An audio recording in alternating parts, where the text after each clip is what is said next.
What's up? This is your man Dre Mack, and in this video, I'm going to go over the brief history of RiRi Williams courtesy of Variant Comics on YouTube, plus going to go into the RiRi Williams show, Ironheart, and why they should heavily stay away from stereotypes when it comes to this character. I know you're asking, why are you saying this? I'm going to get to that in a minute, but the real question is...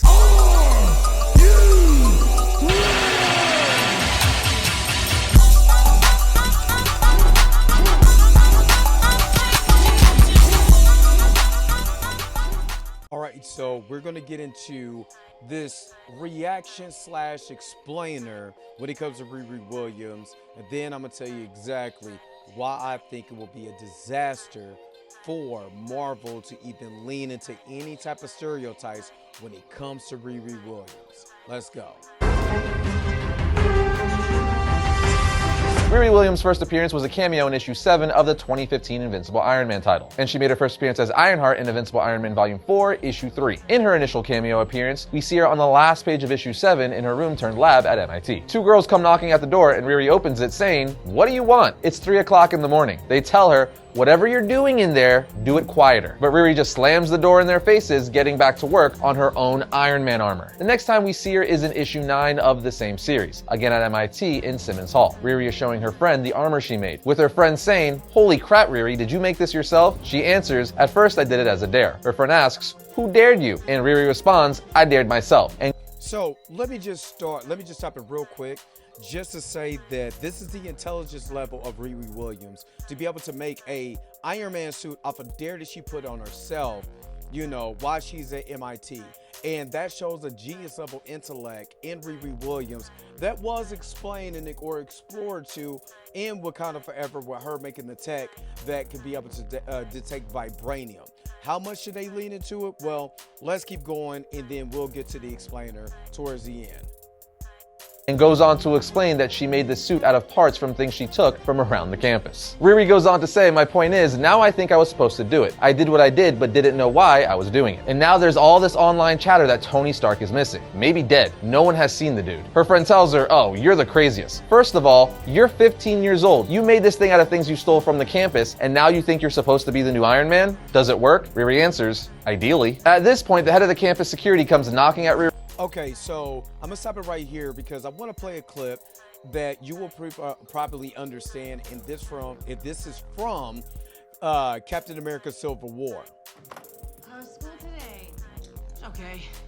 This crazy car parked outside. Oh, Mr. Parker. Now, the problem with this is that they actually gave the idea what Brian Michael Bendis did with Ironheart for Tony Stark actually coming to her. They gave that idea to Peter Parker, which again, comic history knows that Tony Stark has played, you know, a significant role, kind of like a big brother, big mentor, you know, to Peter Parker in the past comics. But the way that this is structured would have been better for a Tony Stark that was alive to be able to come to RiRi Williams, to me, more than Shuri in Wakanda Forever. Now, does the story of that make sense? I'm not going to take that away and say it doesn't, because it do. She was able to create something that she didn't probably know that will be able to detect vibranium, but the whole being discovered should have been left to Tony Stark, and that whole thing about who's going to be the next Iron Man when it came to Peter Parker should have been left to Ironheart, which they did in the comics. Let me keep going.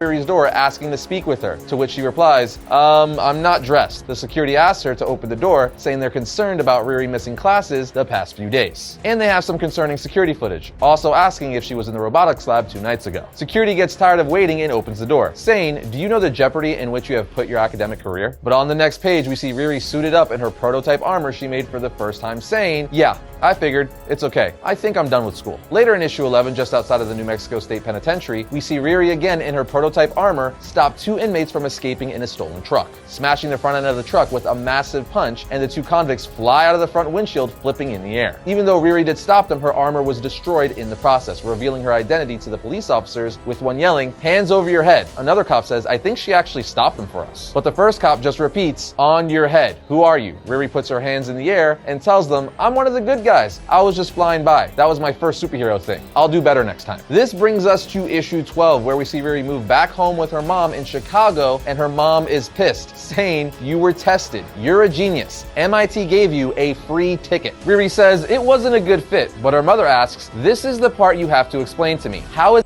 So this is why I was explaining, and I'm stopping it here for a reason. This is the reason why I was explaining that the similarities to Tony Stark and Riri Williams would have been a lot better dynamic than him and Peter Parker. Because even some of the people that are fans of Spider-Man, with the MCU Spider-Man, they never let him, or he never became the man that he is, because he was always hovered over Tony Stark, which again made for good dramatic tension and good dramatic scenes. But the problem is there was no similarities, because Peter Parker was already a genius level intellect who did things on his own and became a friendly neighborhood Spider-Man, because he was using stuff no different than Riri Williams that he found around his home or around school or whatever to create what he needed to create. So if you eliminate Tony Stark from the Peter Parker side of the MCU, you still got a really good Spider-Man, and I'm glad now that they're making him that neighborhood Spider-Man going into his college years. But the early years, it should have been left or given to a Riri Williams that you could have introduced again later on in maybe Wakanda Forever or other future projects, or maybe a project on her own.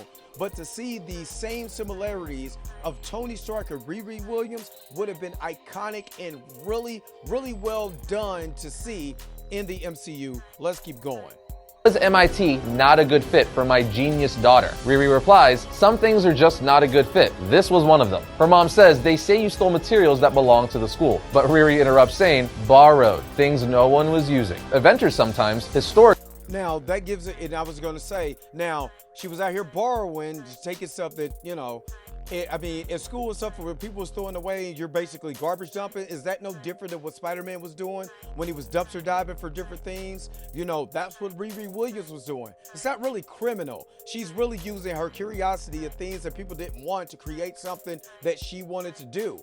There's nothing criminal about that. So if they take that element and try to expand it into some criminal, criminality or criminal empire, that totally takes away from the character of Riri Williams, which Variant Comics is going to get to in just a moment.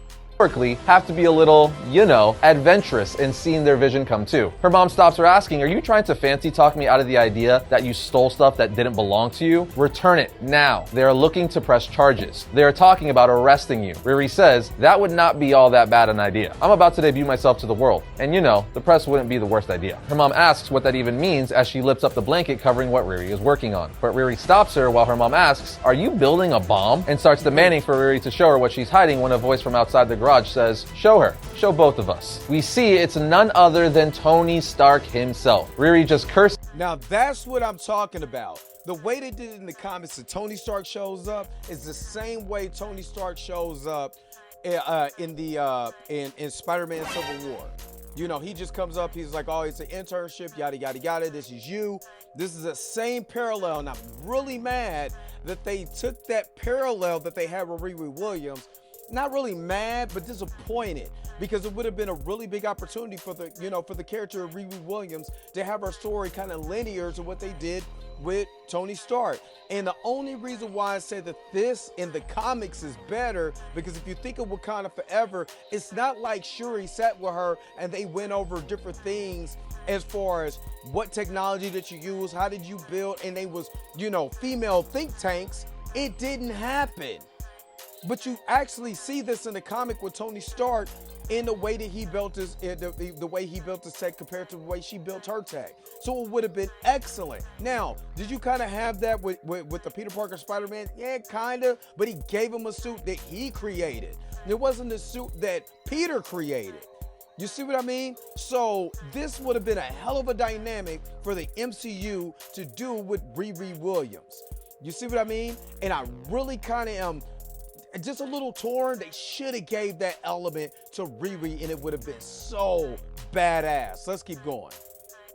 is in shock as her mom asks, "Excuse me? Who are you? You can't just..." But RiRi tries to stop her mom saying, "Mom, shush." Tony walks up to her mom saying, "Hi, I'm Tony Stark." And RiRi's mom goes, "Oh my God, it's Iron Man." Tony says again, "Show me." So RiRi removes the blanket and says, "I reverse engineered your Mark 41 design." Tony asks, "And put your own spin on it? How old are you?" She answers, 15, and they start talking about RiRi leaving MIT. Tony says that she should have stayed in school, but RiRi argues that Tony didn't finish college either. Tony then asks what her name is short for, And she was 15 in MIT.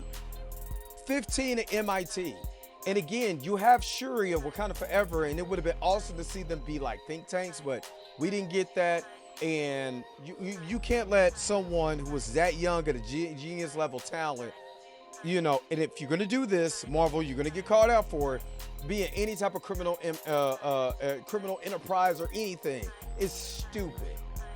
RiRi tells him, "It was my father's name. He died before I was born." And he responds, "And now you want to be a superhero." Tony picks up the helmet of armor while RiRi argues with her mom in the background about how safe it is, eventually asking her if she's done a trial run. RiRi answers, "I did. I think I need an AI to control the, you know." He answers, "Yes, I do." And RiRi asks with a desperate smile if she can have one of his AIs. Tony responds, "My AI costs $45 million. RiRi responds, "You're rich." And he tells her, "I ain't that rich, kid." RiRi's mom interrupts, telling RiRi, "I can't let you do this." But Tony tells her, "Actually, ma'am, if I may, I've seen this before. It's not like you can stop her," as she's made it abundantly clear. "I'm taking you both out to dinner. Let's talk about this. Let's talk about all of this." Now, after Tony basically agreed to support RiRi on her venture to become a superhero, Civil War II happened, and Iron Man was put in a coma by Captain Marvel. And again, we've seen the death, and this is the reason why I wish that RiRi would have came in to the MCU a whole lot sooner. Why is because we already seen the death of Tony Stark. We've seen the AI that came out when he said, "I love you 3000." So we already seen that type of technology available. Plus the Edith glasses with the Peter Parker and all that other stuff. It still would have been awesome to see RiRi Williams and Tony Stark together. It would have paid so much homage to the comics. You know, I hope they don't go to Civil War and then, you know, Secret Wars. RiRi Williams is there. She sees Tony Stark, and Tony Stark is Dr. Dill. I mean, the jokes write themselves. I know who I am. I'm a dude playing a dude disguised as another dude. Of course, that wasn't about to stop RiRi. In fact, she was given her own series in the very next volume of Invincible Iron Man, Invincible Iron Man Volume 4. But before we get into that, we all know Ironheart will be making her live-action debut in Black Panther: Wakanda Forever. And if you're as excited for that movie as we are, you should get geared up with some of this plate's dope new Black Panther metal posters. We've made it abundantly clear over the past 2 years that we are huge fans of poster options, including a Fit for the Future to plant 5% off your purchase. Be sure to use our link in the description so the discount kicks in. Now, in Invincible Iron Man Volume 4, RiRi Williams continues to use her prototype armor to save people on her road to becoming a superhero. And towards the end of the first issue, we see Secret Service-looking agents deliver a mysterious package to RiRi's garage. When she opens the box, she sees a device with a button that says "Push Me." She presses it and it lights up with a blue hologram, with RiRi getting more and more excited. And on the final page of the issue, we see it's a hologram of Tony Stark saying, "So hi, I'm Tony Stark." Well, his essence. Now, again, did we not see this at the end of Endgame? So it would have been amazing for RiRi Williams to have that, you know. I know Tony Stark was plugged into a lot of things and he loves think tanks. This would have been the perfect think tank to be able to have on his team that nobody even knew about, you know, because it was just him, just being him. You know, going to this young black woman, you know, saying, "Hey, I'm here to help you. I want to see what you're doing," yada, yada, yada. And then he eventually becomes a catalyst. Again, I'm not mad about her being in Wakanda Forever. You know, I'm really not mad even, you know, with the technology that she used to be able to even create it. You know, in that movie, you know, her getting a suit, her, you know, getting made a suit in Wakanda. I just still wish there would have been scenes. If you're gonna replace Tony Stark with Shuri, give Shuri more to do with her. You know, I knew she was on her own adventure with Talakan and underwater. I mean, trying to be the underwater princess at one time. Whatever it was going to be, that's what happened. But it would have been amazing to see more of them together, you know, or have her debut earlier with Tony Stark. So then when you see that blue hologram of Tony Stark, since he is coming back for what, $1 gazillion for a couple movies, have that same hologram inside a RiRi suit, he's getting paid anyway. He could do voiceover. You know, even if he doesn't do voiceover, have the guy who does the voiceover for him in the What If series, you know, the voice actor, and just have him do it. Something. It just should make sense. Essence. I downloaded my fabulous self into a digital frame in case my body was ever, you know, not working anymore. So this is me as an advanced artificial intelligence construct. And since I see you just so happen to need an advanced artificial intelligence construct to help you run your fabulous new suit, I think we found each other at just the right time. So let's get to work, RiRi. We have a lot to do. Now with Tony's AI essence helping her, RiRi would continue developing and finally finish her new armor, which she debuted in issue 3 of the series. And I do wish she goes to the smaller, more sleeker, Iron Man-ish type suit. And I think we've seen this with the nanotech armor. This would have been amazing to be able to see it, you know, upcoming, that she goes to that type of suit that actually form fits her a lot more. Taking her fancy new armor for a test drive. As she's flying around, the Tony AI starts talking to RiRi about her not having any friends, with the last friend she talked to in her phone being Natalie Washington. RiRi refuses to talk about it, but Tony keeps pushing until eventually he says, but she died of a gunshot. Random gun violence. And RiRi says, yeah, sure, random. The phrase is now, it's funny, he's doing this in her ear while she's over here fighting Mephisto's monsters or whatever. I don't know what that is. sickening. It's not random. A guy pointed a gun and shot a bullet. It's the only possible result of that action. It's the opposite of random. Tony responds, I think the phrase refers to the randomness of the result. And you think it should have been you? RiRi throws her helmet on the ground yelling, it shouldn't have been anybody. This would have been a hell of a, and this is why I'm saying you cannot make her just into any type of criminality or anything like that, because the simple fact is that her best friend was killed from gun violence. I also believe her stepdad too, but we're going to get to that here in just a second. But you see how that would affect what she does in the future. So it would be awesome to avoid that at all costs. We were at a picnic, and my stepdad, Nat, we were at a picnic, and both of them got shot right in the heart. Tony responds, and now you build armor. Then after a pause, she suggests the name Ironheart, which she seems to like. After this, Ironheart would go on to become a member of the Champions, a superhero team consisting of young heroes in the Marvel Universe, and would also get her own self-titled Ironheart series. Now, as that just about finishes our overview of the character, it's time to... All right, so I'm going to stop it right there as far as the reaction to her origin. Now that you know her origin, you know that her dad died before she was born. You know that, her best friend was killed by gun violence along with her stepdad. So again, I'm going to explain why it is so important to stay away from stereotypes when it comes to RiRi Williams. All right, now, since we've seen the entire origin of RiRi Williams, let's get to the MCU's version and why I hope to God that they don't do a stereotype for RiRi Williams. Now, there has been some rumblings about the MCU version, especially in this Ironheart show, that she's going to be a full-fledged criminal in the show. And I think that that's idiotic and stupid. Now, what I mean by that is that, she needs some money to be able to build her suit or whatsoever. So her and her friends literally do crimes in the suit. This is just what we've hearing as far as a rumor. I'm not saying it's true, but that she's going to be doing crimes to make money so she could be able to build her suit. Now, why is that idiotic? To me, RiRi Williams shouldn't have anything to do with crime. She should be all about stopping crime. Why? Because in her origin story, she lost her best friend due to senseless violence in Chicago. Not only did she lose her best friend, she also lost her stepdad. Does that even make sense for her as a character, knowing the things that she's seen and knowing the things that happened, for her to get into anything criminal so the same things could possibly happen to anybody in her circle or her friends or even to her?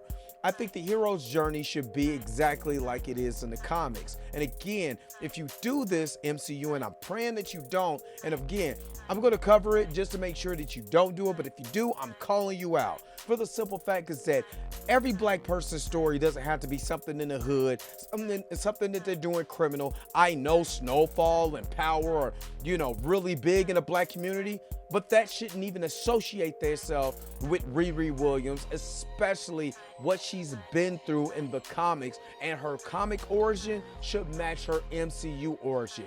You don't have to bring in black people or black viewers just because something is a stereotype. And you've seen this with Black Panther. That's why a lot of people in the recast T'Challa community, especially me, was asking for a recast because of what he represents. Now, what RiRi Williams represents is a 15-year-old black girl that is genius level intelligent, that rivals Tony Stark, Bruce Banner, Peter Parker, Franklin Richards, or probably anybody in the MCU. So the element of stereotypes just doesn't need to happen. And I'm hoping and I'm praying that it doesn't happen. But the MCU has been just think about it like this. We've seen what the MCU has done to black people in the MCU. So if they do this, I'm calling you out because this is senseless. You don't need to do it. And I hope you don't do it. But again, if you do, trust me, I'm in that smoking session. So what do you guys think? Is the MCU going to do the RiRi Williams story from the comics, or are they going to make her a stereotype? What do you guys think about that? Put in the comment section below and let me know what you guys think. But don't forget to like, share, and subscribe. Don't forget to hit that bell notification so you can never, ever, ever miss one of my videos again. Until next time, I'll holler at you guys later. Peace and vibe higher, y'all. Enjoy the rest of your day. Where's my outro at? I gotta go. Wait a minute. You're telling me the video's over? What? Okay, I guess so. If you have came to this portion of the video, thank you so very much for sticking to the end. Don't forget to like, share, and subscribe. Don't forget to hit that little bell notification so you never miss one of my videos. And if you really want to, you don't got to, go ahead and follow the social media links that's down below. Until next time, I'll let you guys later. Peace and vibe higher, y'all. Y'all take care of yourself.